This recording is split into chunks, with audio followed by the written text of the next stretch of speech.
Mesdames, Messieurs, bonjour. Je regrette de ne pouvoir être des vôtres aujourd'hui car le gouvernement est très attentif aux évolutions de votre secteur industriel. Le bioéthanol est en effet une source importante d'énergie en France et un levier pour la transition écologique. Son incorporation dans les carburants vendus dans notre pays a encore sensiblement augmenté l'an dernier. L'essence dite E10 est aujourd'hui largement disponible sur le territoire et les ventes de superéthanol E85 progressent, elles, rapidement. Cette progression est le fruit de plus de 15 ans d'efforts collectifs poussés par de fortes mesures incitatives. C'est un résultat appréciable, aussi bien pour notre sécurité d'approvisionnement énergétique et pour la limitation des importations de pétrole, qu'en matière de réduction des émissions de gaz à effet de serre.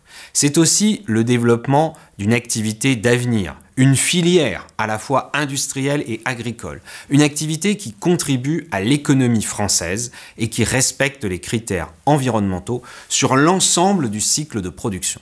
C'est la raison pour laquelle nous continuerons de soutenir cette filière, que ce soit à l'amont, en favorisant l'incorporation de résidus de la production sucrière, ou à l'aval, en négociant une nouvelle directive européenne qui vous assurera la préservation des débouchés.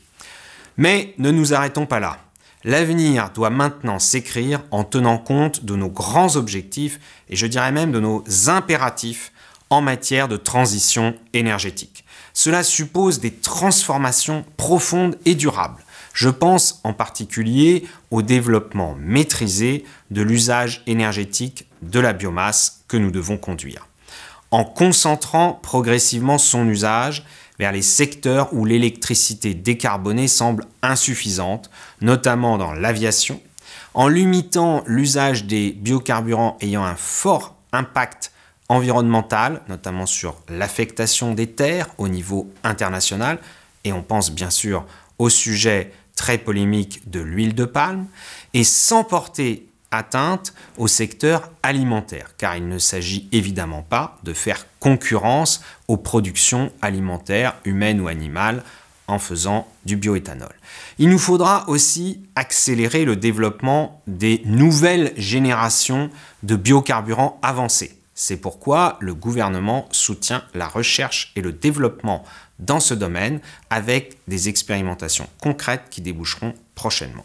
Le projet de programmation pluriannuelle de l'énergie que j'ai présenté avec le président de la République à la fin de l'année dernière et qui sera adopté avant la fin de cette année prévoit ainsi de maintenir à 7% l'objectif d'incorporation des biocarburants de première génération pour permettre l'amortissement des investissements sur les structures existantes.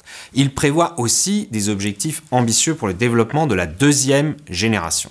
Ces développements futurs sont aussi guidés par la volonté gouvernementale de concilier transition écologique et développement de l'agriculture, de combiner les deux, la production d'agrocarburants ou de biogaz. Les projets solaires et éoliens ont vocation à bénéficier de plus en plus au monde agricole et aux territoires ruraux.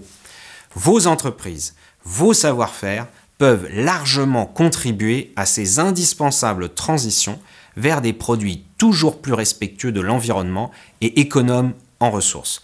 Vu leur passé, je suis convaincu que nous aurons de nouvelles réussites ensemble.